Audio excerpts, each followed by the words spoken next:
I'm so proud today to welcome everybody to the closing session. My name is Caroline Mayer. I'm the Chief Empowerment Officer at She Changes Climate, and I just want to give a big round of applause to the Changes Climate and all our wonderful panelists for just an amazing day. This has been such a powerful, powerful dialogue. And I think when we see the 50-50 representation, it becomes really dynamic. And that is what we want. So I just wanted to say, good job team, good job ladies, good job men. And I have a confession. I am at the airport right now, so I do not have internet except for on my phone. So my speakerphone is on my phone. So I'm terribly sorry, but I'm going to have to ask you beautiful ladies and gentlemen to introduce yourself. But just very, very briefly, and I want to allow your radiance to shine through because it's a very short closing.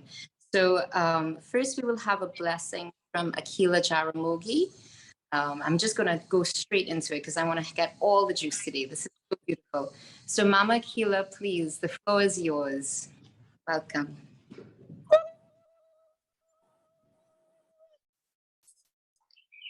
Eriwoya, Eriwoya, Eriwoya, Ayakbo, Ayato, Ayaje, Ayamo. Umi tutu, Ona tutu, Ile tutu, Ori tutu, Tutu laroye, Tutu ariku babawa, Tutu ariku mama earth, Tutu ariku eshu. I ask for the blessings. I ask for blessings of Mother Earth. I ask for blessings for all our people. I ask for blessings as we praise Mother Earth. We respect Mother Earth as I call on Ishu to guide our path. I pray for balanced energy for all those decision makers who are making decisions around this climate crisis. I ask for balanced energy. I pray for all the children of this world. Help us all to understand the value of Mother Earth. Help us to understand the value of international, original people. Help us to understand the value of traditional people. Help us to understand the value of indigenous traditional knowledge. I ask for guidance in this time. Let us all bring balance through our action to this earth. Let us all be positive contributors to making a change. We need a change in this time. I call on the blessings of Mother Earth. Help us to care for Mother Earth. Help us so Mother Earth in return will continue to sustain us.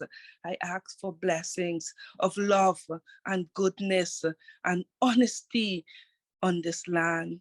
I say no to war, no to hunger, no to farming, no to hate, no to injustice, no to ecological injustice. I ask that we appreciate the indigenous peoples, we appreciate the indigenous knowledge so we can continue to live and work in harmony with nature, so we can continue to work and live in balance with Mother Earth. Ashe, Ashe, Ashe.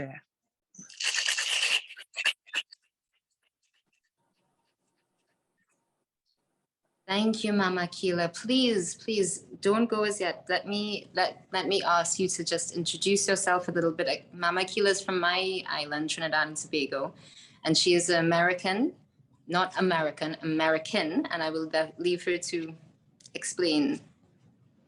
Please go ahead. Modupe, thank you. I am Akila Taliba Jaramogi. I live in the forest of Fonsuman, St. Anne's. I am a forester. I am an environmental activist. I am a mother of 6. I am a sister to many, and I continue to do this work because of love and passion and care for Mother Earth. I am a descendant, a proud descendant of the Americans. And Americans are African Americans who freed themselves. And during the War of 1812 in the US, they fought on the side of the British, and they were given lands in South Trinidad to live as free Blacks, and that was in 1816, way before emancipation in Trinidad.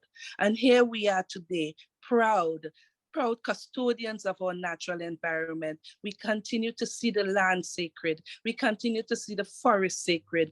We continue to bless womanhood. We continue to bless the womb. We continue to bless the people of this world. And I give thanks for surviving as we stand tall and proud on the shoulders of our ancestors. We give thanks this day and forever. Ashe, Ashe, Ashe. Okay. Thank you, Mama Akila.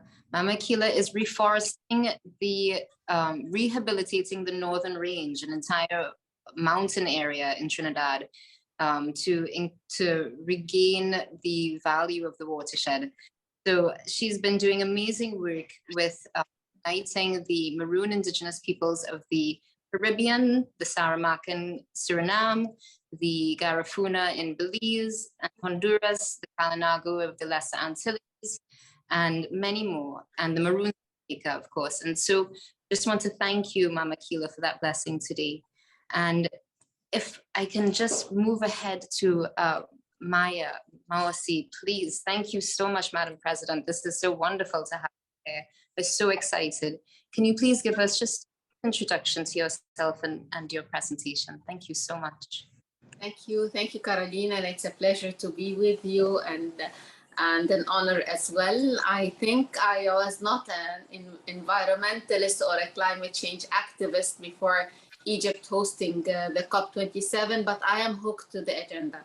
I'm starting to be really hooked to the agenda and hearing everyone and the prayers, the nice talks, and actually the influential talks in the session before, when the colleagues said that we are lucky and we're stronger and we have to fight further. I'm the president of the National Council for Women in Egypt.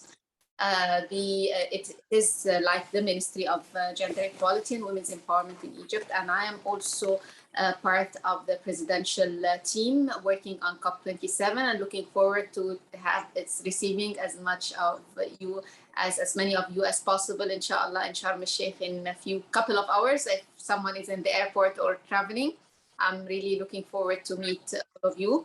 Thanks, special thanks to Antoinette, Elsie, and Bianca and Amanda, the great founders and the team that really helped me also to hook to the agenda. Going to the 50-50 representation, I'm a quota advocate and I'm really working for quota representation, but also we need a 50-50 of women who are equipped with the knowledge, qualified, has the stamina to fight, be around the discussion and the negotiation table, but with a strong knowledge and not retaliation or only just being a presence. We don't need token presence. We really need presence of quality and presence of lobbying power around the table. I will start my presentation, and by this I will start with saying that the climate change impact on women is a global challenge, and I'm repeating that it's something that I have been working on for a little while, that I am really with what we're seeing all around the globe and what we're seeing and hearing, I am hooked to the agenda. And once you're hooked to the climate change agenda as a feminist, as a women rights activist, and a politician as well, you are hooked with the 3 pillars that we are looking forward to change the agenda further and to really make the dynamical process looks better. We need to adjust environmental transition, and I keep on repeating the word just because it has to be just for women, just environmental transition for women, and not only a transition that considers the socioeconomic impact on everyone, especially women. In March, we have launched Egypt has launched its Global Perspective for Women, Environment and Climate Change. We call it the WEC. And since its launch, we had 16 international meetings on global scale to further enrich its global perspective. The vision has 7 actionable areas. The first one is promote gender-sensitive perspectives within adaptation, mitigation, and responses. The second is strengthen women's voice and their meaningful participation in environmental governance. And I would underline, as I said, meaningful participation with strong voice. The third is leverage opportunities for women within the just environmental transition to the green economy and green consumption habits, and within the blue economy in the context of achieving sustainable development. Fourth is tackle differential health and social implications of environmental issues on women. And fifth is promote educational and behavioral change on women and climate change. Sixth is promote knowledge, data generation, and analysis on women and climate change. And seventh is apply women-specific perspectives in financing for climate action. Who is going to pay the bill for the just transition? The strategic framework that we are working and we have worked on for a while is translated into a presidential COP initiative focusing on Africa that will reflect four main objectives. The first objective is increase cooperation among African member states, and through creating a nexus that includes presidents of women councils, ministers of women, and relevant ministers of environment and climate change. Because we found that the feminists or the women activists are working or I'm talking about decision makers working into a channel, while the environmental ministers are working in a different channel. We need to create this nexus to make sure that our voices are not only heard, but our voices are on the table and around the different policies that are going to be discussed. The second is enhance existing structures and frameworks through promoting knowledge production and enhancing the provision of the climate information technologies, data collection, research and exchange of experiences, and mainstreaming women across the climate governance, supporting the implementation process of the priority area A of the UNFCCC Gender Action Plan as per national commitments. Again, we really need to leverage the capacities of the different the structures in this the governments to make sure that we are responding to the UNFCCC Action Plan. The third is strengthen commitments for investing in women through increasing investments in capacity building programs to support women in different levels, from education, the STEM, to the labor market, and supporting women-led climate MSMEs, enhancing women's access to financial and support, and building their capacities to prepare in investable climate projects. Fourth is capitalize on existing public-private partnerships through promoting institutional transformation models like women empowerment principles with a green perspective. And fifth is promote gender-sensitive social protection policies and measures to accompany the just transition pathways. It's very important with this African presidential initiative that, of course, we will need more and more partnerships all over the world to make sure that we are supporting the women really in need in this dynamics. And I usually repeat 10 ingredients to empower women as accelerators to climate action. First, we need to make sure that there is a political will, and political will across board. Second is knowledge of what will be missing if women were not there. What is the missing ingredient? What will be missed in the policy making?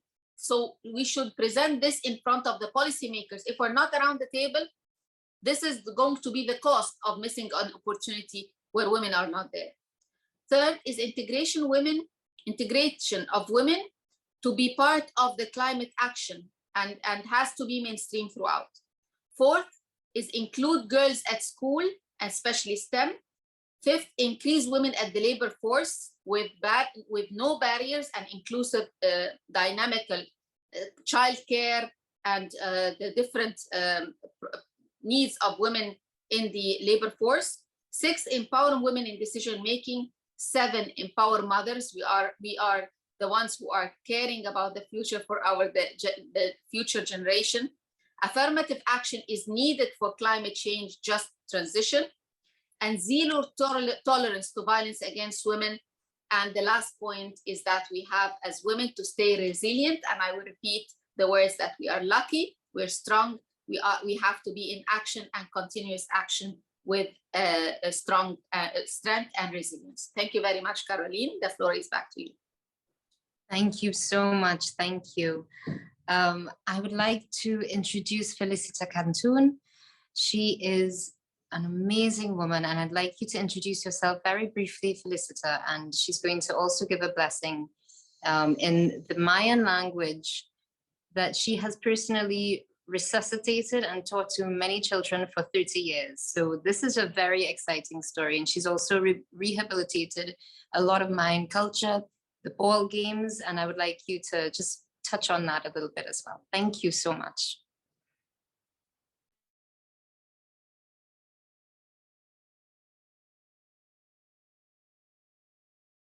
You're muted, Felicita, you're muted. Can't hear you.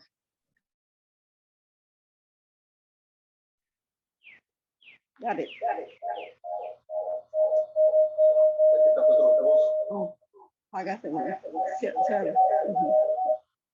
Okay. According to the sacred book of the Mayas, the Popol Vuh, it says, they stole our fruits.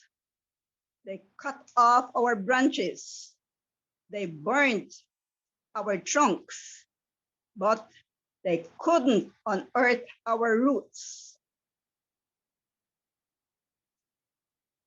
I am a Maya from Belize, and this happened to us.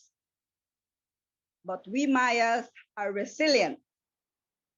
Therefore, we continue to revive our language, the Maya language. We continue to revive our customs, our traditions, our spirituality. We still believe, we honor the four elements of earth, the fire, the air, earth, and the water. Without these, we won't be able to survive. As a Maya, there are many challenges, but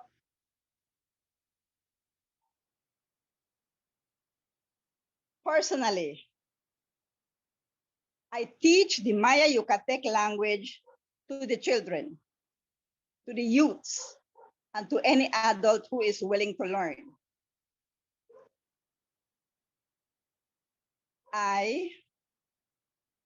After more than 500 years ago, our sports, our spiritual sport was taken away from us.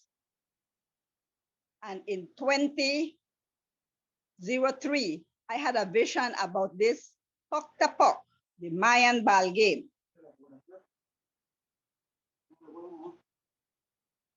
In 2015, the dream became a reality.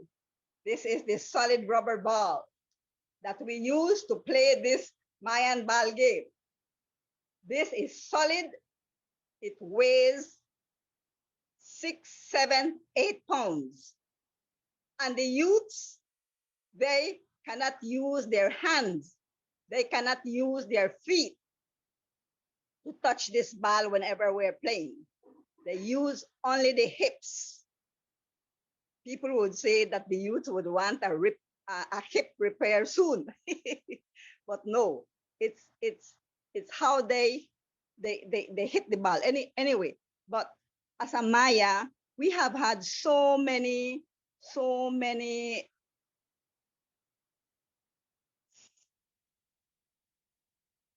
problems in our way, but we are resilient.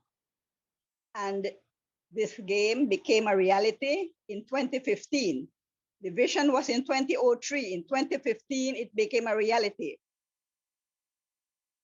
From one team in 2015, now in my community, we have 3 teams of young men one team of feminine team of young women, and one team of children ages 8 to 12.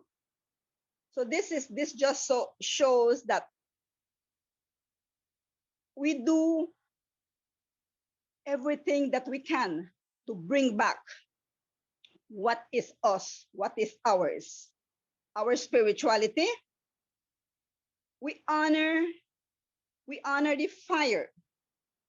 And in my language, we say, O no chak balamilakin, in katiktech, kaya nagsasilil titon, men to hulet tumbeng inob ichilak kustal, humpel sih baltitech. I said that, O great spirit, powerful energy of fire, may we know that each new day is an opportunity to grow in all that we do. And may the fire for the love of nature keep burning within each and every one. Nature, this world is the only thing that we have in common. In the north, for the white, this is my little altar. I don't know if you can, for the north, we pray, we see in my language, I say, O no sak balami nohol, shaman, atanak muk, utialak pahtal besik tulakal bash, talam ichil akustal yetel kimak olal. It's O great spirit of the north, powerful energy of air. Give us the strength and the power to bear what is cold and harsh and uncertain in life. And I ask that we never forget that air is always a good idea. Fresh air is always a good idea. In the West, we pray, oh, no ek balami chicken. Aksut yetel kimak ola yetel botik tumengkuyan taluhel balo. O great spirit of the West, powerful energy of earth, where the sun sets each day to rise up again every morning. We turn to you in praise and thanksgiving for changes in life. And may we always be aware that the earth is what all we have in common. So it's not only left to me to take care of the earth, but it is each and everyone who lives in this earth. To the south, we pray. O no ang kan balaminohol in katiktech. Leken hachkana noon. Leken hach keelon. Atonuk inal utsmako. O great spirit of the south, powerful energy of water. Comfort and caress us when we are tired and cold. Give us the warmth of good people. And water is the driving force of nature. So all of us need to take care of Mother Nature. Once again, according to the words of the Popol Vuh, they stole our fruits. They cut our branches. They burnt our trunks, but they could not uproot our roots. Thank you so much.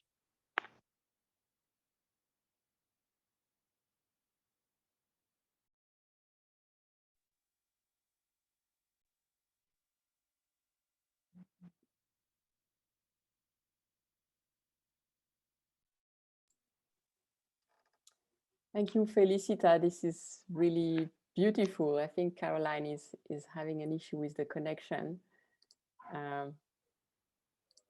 But thank you so much for sharing. And I think we're going to give the floor to Sephora. Thank you. Thank you so much, Elise, and to all of the amazing women that I feel like I've had the great gift to listen to today and on this final closing panel, and to all, the whole team at She Changes Climate for putting together such an incredible campaign and day. First, I want to acknowledge that I'm speaking to you today from the unceded territory of the Tsleil-Waututh, the Squamish, and the Musqueam First Nations here in what is known as Vancouver, Canada, where I have the honor to live and work in their territory. I'm very proud to be one of the women in the summit declaring an emergency today and calling for greater climate ambition and for a 50-50 vision. Like in nature, diversity is where we'll find our strength. It's simply a fact that the problems that we face today are a result of male-dominated decision-making. It's also a well-documented fact that women are disproportionately affected by climate change, and the majority of the world's caregivers. As caregivers, we know the impacts of poisoned air, of poisoned water, and extreme weather on those that we care for. Climate change and climate policy is complicated, but what's not complicated is that 86% of the emissions today that are trapped in our atmosphere and smothering the planet, causing the fires and floods that we're seeing around the world today, and many of us are experiencing. Well, 86% of those emissions come from three things: oil, gas, and coal. It's that simple. It's the burning of these products that is threatening our lives and the lives of our children and our communities. Air pollution, and most significantly from burning fossil fuels, is causing more than 7 million premature deaths a year, 1 in 5 deaths worldwide. Going into COP27, we know that implementation of current nationally determined contribution pledges would put the world on track for about a 2.5 degrees Celsius of warming by the end of the century, significantly missing the Paris Agreement's 1.5 limit. Despite this, our governments are on track to produce more than double, 110% more fossil fuels than we can ever burn and stay under 1.5 degrees. 110% more. To stay below 1.5 degrees, we know there must be no new oil and gas fields or coal mines, and global clean energy investment needs to be tripled by 2030, plus immediate and rapid transition away from fossil fuel production and immediate emissions declines. Fossil fuels are causing the climate, health, and global energy crisis. And as world leaders gather at the UN Climate Summit, it's time to end the expansion of new fossil fuel projects and commit to a plan and a timeline to phase out oil, gas, and coal in keeping with science and equity. We need to fast track a global fair transition to clean energy that leaves no country, no community, no family or worker behind. The bottom line, a COP that does not address fossil fuels is a COP that does not address the root cause of climate change. I will never forget the day that I searched the Paris Agreement, trying to understand what we are doing as a collective international community to stop the expansion of fossil fuels. I searched for the words oil, gas, and coal in the Paris Agreement, and then the words fossil fuels. They don't exist. While we have all been working to constrain emissions, to stop pollution, to bend the curves, to create international agreements like the amazing Paris Agreement, we are not, behind our backs, the industry has been pushing to build more and more and more of the problem. This must change, and not simply with references to unabated fossil fuels or inefficient subsidies. Did you know that the IMF reports that our governments are handing the oil and gas companies who are making billions in record profits $11 million a minute in subsidies globally? This has to stop. There are no efficient fossil fuel subsidies at a time when the science is clear that we need to wind down emissions and production quickly in order to stay alive. There is no abatement good enough to allow for the expansion of fossil fuel production in the emergency. Certainly not vague promises for bioenergy capture and carbon storage or carbon capture at scales that are completely unrealistic and untested today.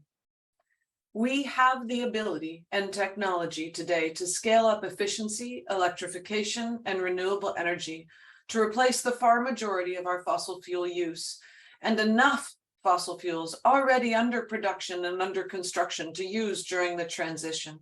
So let me say this as clearly as possible. It is not a transition if we are growing the problem. That means no more new gas infrastructure in Africa, no more offshore drilling in the UK, Canada, and Norway, no more expansion of fracking in the US in the Permian Basin, and more. And certainly no more oil drilling in the heart of the Amazon. We are fooling ourselves if we think we can bend the curve without stopping the expansion of these deadly projects. What I see at the forefront of stopping these projects and ringing the alarm bells around the world are women. In Colombia, standing up to fracking and new coal mines, and just this week, having their lives threatened.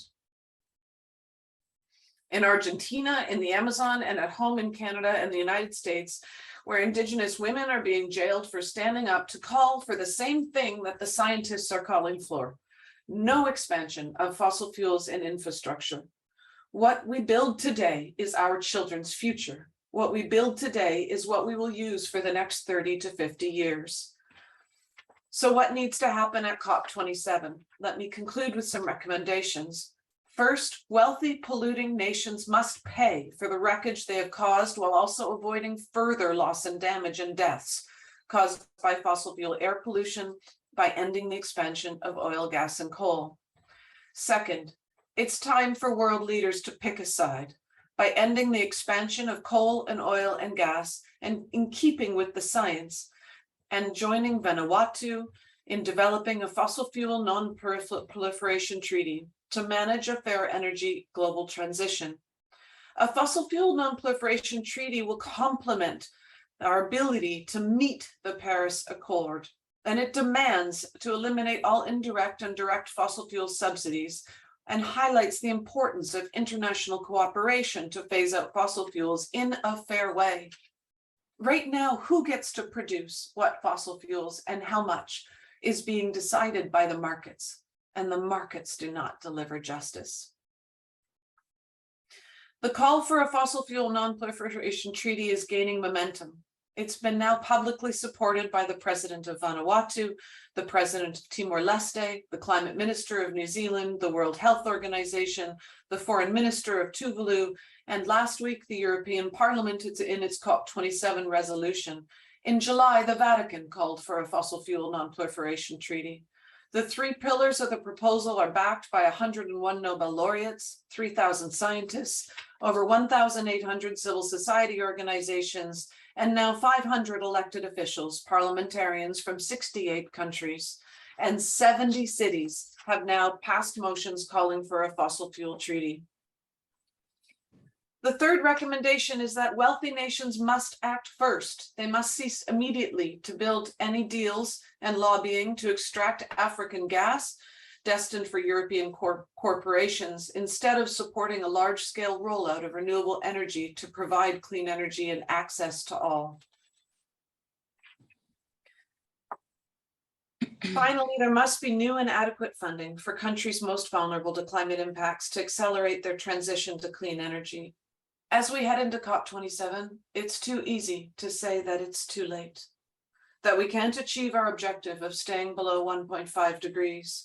But know this, every ton of carbon that we save from going into the atmosphere today saves lives. Every ton of carbon. As a mother, I don't have the privilege of losing hope, of not acting. And that's what it takes to have hope, action, because hope is not something we have. It's something that we create. So let's create it together, because together, all of us with equal representation, humans in all of our glorious diversity, together we are stronger than apart. Thank you. Thank you so much, Zephyr. That was beautiful, absolutely beautiful. And I'm so honored to invite Cacique Mucaro Borrero. Welcome. Thank you so much. Can you just give us a little bit about yourself? And Cacique is an amazing speaker. I know you're going to be so enthralled by his talk tonight. Thank you. Please take the floor. Hahom dito, taigwe dito no kena datia ono tiri mukaro agoibana boriken taino daka. I just wanted to give a brief welcome and greeting in my indigenous Taino language. Greeting you as relatives, as sisters and relatives.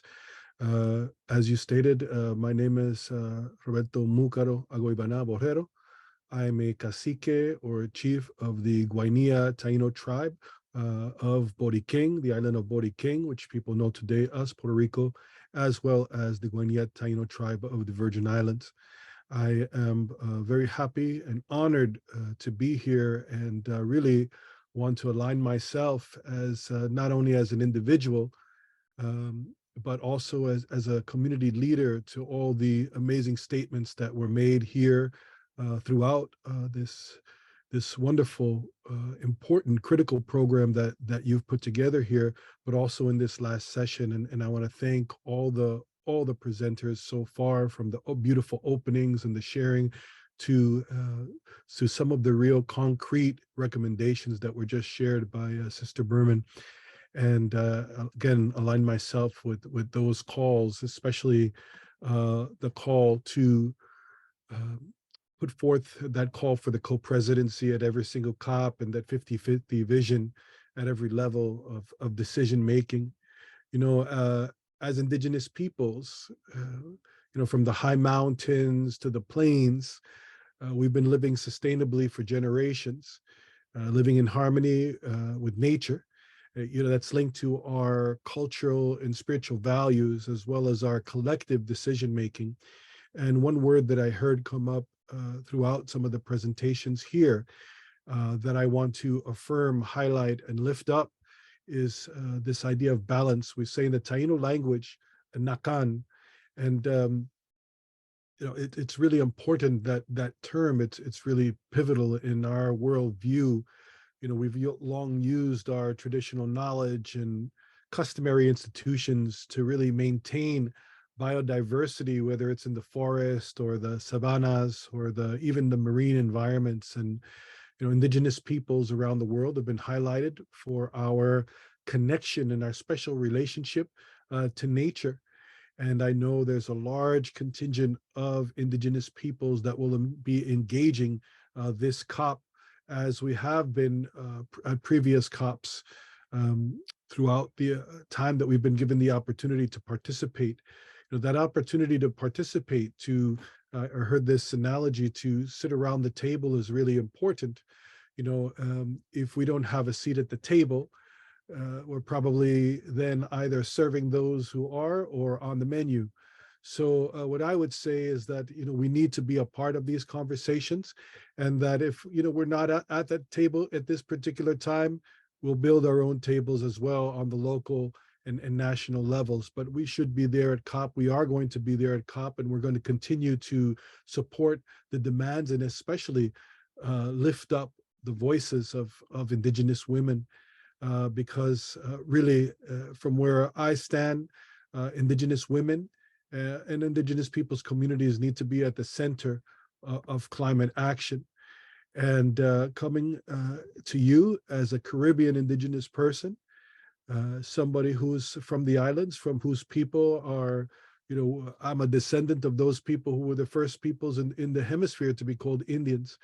And we know what the world was like before, and we see the impacts now. Our people, of course, are on the front lines of climate change wherever we may be, but, you know, we have a special understanding of this in the Caribbean. As you could see, the storms are getting more and more powerful, more frequent than they have been before. The temperature is rising in ways that we haven't seen. So our areas of the islands are experiencing drought. We have the great danger of coral bleaching of our coral reefs. And, you know, once those coral reefs break down, it's really a disaster for the whole world. We need the oceans as much as we need the rainforest. So we have to look at this in a balanced way. Again, looking at it through that nakan, that balance that we try to achieve. And I'm very happy to be working with other indigenous leaders from the region, like Cacique Makea Fan Phillips from the Virgin Islands. We work very closely together, and other councilwomen throughout the islands to help raise the visibility of this and other issues, especially how violence against the environment. And that's what I'll say when we're talking about this extractive industry, this extractive fuel industry infrastructure. It's violence, right? It's violence against the earth. And that violence against the earth, that way that we treat the earth, really reflects in how this society also treats women. We know that as Taino people, because in our culture, in our ways, the most powerful forces that we emanated from, they're all linked to that feminine female energy. Even the hurricane is the breath of who we call Guabanse, or the lady of the winds. That's why hurricanes were named after women in the beginning time from that tradition. And I have to tell you this, and I'll start to wind down my presentation here. Our people, in the times before the arrival of the Europeans, used to sing quite regularly to Guabanse, to that lady of the winds, that energy, that other manifestation of Mother Earth and the universe. And when our people were beginning to be colonized and have been colonized, they took away much of our traditional spirituality, our traditional way of engaging with the world. And so little by little, our people in the island stopped singing to Guabanse. And what the elder people say is, once that you stop singing to her, she's going to get more and more strong. And what the elders say has come to pass. You see those hurricanes, fewer of us are singing now to Guabanse, fewer of us are making that connection and relating ourselves to the natural world. And I have to tell you, Caroline and dear sisters, Bibino, grandmothers and elders who are here, we know that this is real. We see it at a real time, and we know that we need that balance. We know that we need those voices of the women to come forward, and we know that we're talking about not just a change in the infrastructure and in the fuel structure, but we need systematic change in thoughts as well, because we have to realign people's thoughts to not only thinking about their present, but thinking about the future generations, right? That's really like, what is the world that we're going to leave for our children and our children's children? What do you want to leave? What kind of legacy are we leaving for them? And that's the traditional knowledge that we have as Taino people, that we know that relating to that sacred feminine energy and honoring that in the way we think and move, machismo and all those things were imported to our people. That paternalistic view, that oppressive view, that was imported to our people because we had a worldview of balance.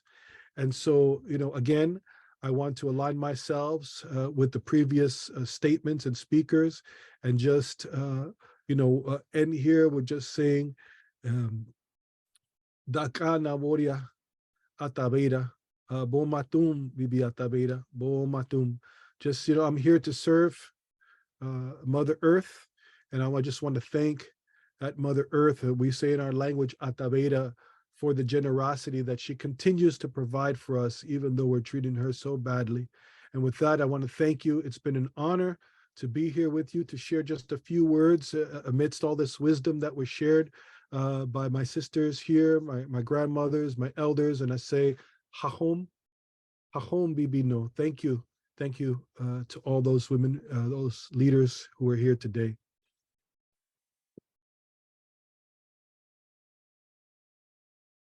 That was so inspiring. And I think I just saw Elise say that as well. That was so inspiring, Cacique. Thank you so much. Thank you. And I just wanted to bring back Mama Akila. I know I'm speeding through. I had a lot of things to say myself, but I want to spotlight you guys, and I want to hear what you have to say. And if I can call Mama Akila back on. Are you there? Oh gosh. Well, Yes, I am. I am Good. here. I Good. am here. I just wanted you to speak for just maybe 3 minutes, 4 minutes about the process, the diplomatic process. Mama Akila is such a diplomat, as well as being a forest rehabilitator of the forest. So if you could just talk about those efforts, that would be so amazing as we move on to COP. It's a huge diplomatic effort that is just, really not going anywhere. So can we hear about your work as well, please? Thank you, Mama. Yes, I am here in the forest of Fonsuman. Caring for the forest has always been part of my life. As I emulate what I saw as a child in the forest of South Trinidad with my ancestors who came from Africa and passed through the US and called themselves Americans and lived in South Trinidad. For me, I learned from them how they care for the forest, how they saw the forest sacred, and they passed on those traditions, how they were able to feed themselves, how they were able to have edible landscapes. And this is what I cherished. I cherished it and I implement it where I am here today at Fonsuman, where I manage over 100 acres of land, where I create my home space. I convert my home space into a working space where people from different communities, young people and not so young, would come here and seek employment. But when they come, I encourage them to work and live in harmony with nature, to walk gentle on Mother Earth, to respect, from the simple butterfly or the batchak or the bird or the snake, where we have directions of no killing of snakes, no hunting of animals, no polluting the water. And this is what I continue to share. But more than that, I've been fighting fires. I'm a trained firefighter in Trinidad, trained with the Trinidad and Tobago Fire Services. And I've been fighting fires for years during the dry season. Taking that bottom approach, bringing communities together to help me do this, fight fires. But now we have reached a stage where Fonsuman Community Reforestation Project, together with the University of the West Indies Gender and Development Studies, sisters coming together to create a policy document, to fight fires, to get it driven, to get that from the top now, to call all those decision makers in our country to look at what we have been doing and make sure that they can support this move, support this draft policy document, where we can have stronger, buy-in from all stakeholders, not just civil society, but different levels. And this is what I am doing and continue to do, living and working in harmony with nature and people, creating a green, clean space for children in the urban communities to come into the forest in St. Anne's, which is just 10 minutes away from the big city. But when they come, they feel like they're deep, deep in the jungle. And this is what my reforestation, rehabilitation work have been doing, and the result of it, planting thousands of trees to build back this important watershed. And I say thanks for this opportunity. Thanks to all you sisters out here who standing in defense of Mother Earth.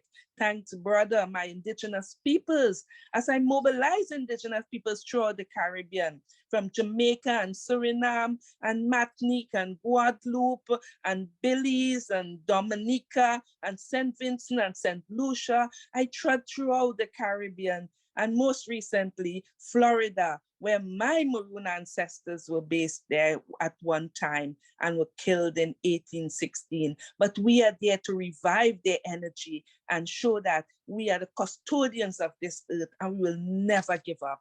So my work on this land is all about caring for nature and living in balance and harmony with Mama Earth.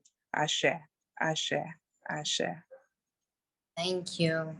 I want to wrap today up with a very, very small quote from my very well-loved book, Women Run with the Wolves. And I thought this was so appropriate.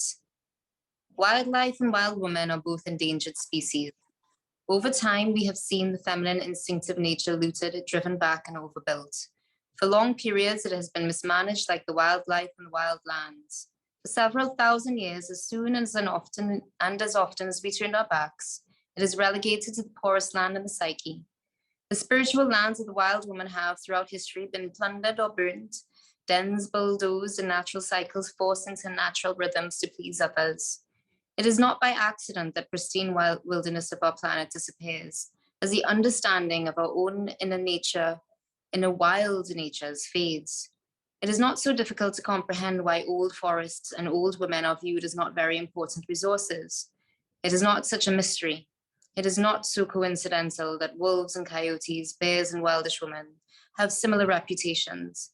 They all share related instinctual archetypes, and as such are both erroneously reputed to be ingracious, holy and innately dangerous, and ravenous. I like that. Let's stay ravenous. I want to thank all of you wonderful, powerful, warrior women and our beautiful allies for coming up today, for showing up, for being your wonderful, ravenous, wild selves. And let's go to COP and let's take these actions and these demands and let's put it out on the table.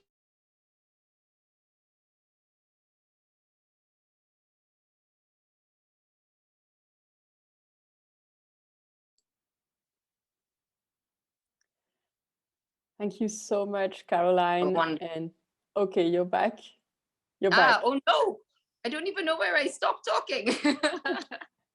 We had you until you said, let's put it out on the table. And then you went away. Let's put it out on the table. Thank you everyone for this wonderful conference. I'm just so thrilled at all of the amazing, amazing work that and words and dialogues and energy that we are now taking to Egypt with us. And thank you very much for sitting with us all day. We are so appreciative. Ooh, thank you so much, Caroline. Can you please just put in the spotlight for the last 2 minutes, Bianca Pitt, our co-founder, Frances, Daniela, I don't know if we can bring them in here, because I think everybody deserves a big thank you for this massive teamwork that we put together today. And there were a lot of people behind the scene, Emily as well, who did all the social media work. I don't know, Frances, if you can come in. And I think we should give a round of applause to the full team that really pulled this event together. So thank you so much. And Bianca, oh, here you go. Daniela, Mimansha is not here now. She was also joining from Nepal. It's too late now, but she coordinated half of the day as well. And Antoinette is with us in our hearts. So I don't know if I'm missing anybody from the team, but Bianca, over to you. Yeah, just a final word of thanks to everybody who participated and helped make this happen. We've got to go out now and put these demands from world leaders, grassroots leaders, NGO leaders, indigenous leaders, business leaders out to the Egyptian presidency. The challenge could hardly be higher. We need to deliver for humanity, all of humanity. This is not just Africa's COP, this is the whole world's COP. And to succeed, we know that we need to critically have the involvement of women, particularly because NDCs so far are not looking promising. And there's a lot of disagreement, and particularly behind the scenes, nor the delivery really of the commitments made sometimes in the spotlight. And to close, I'd say, these disagreements, to build the bridges, to really seal the deal, we need these terrific Egyptian women who we know exist, who we know have been working behind the scenes to pull out absolutely every stop. So good luck to you, Maya, and your colleagues at COP. We will be watching, the whole world is watching. And yeah, only history will tell, you know, how this actually pans out. So thank you so much for all of you. And please enjoy the rest of the day, wherever you are. Thank you.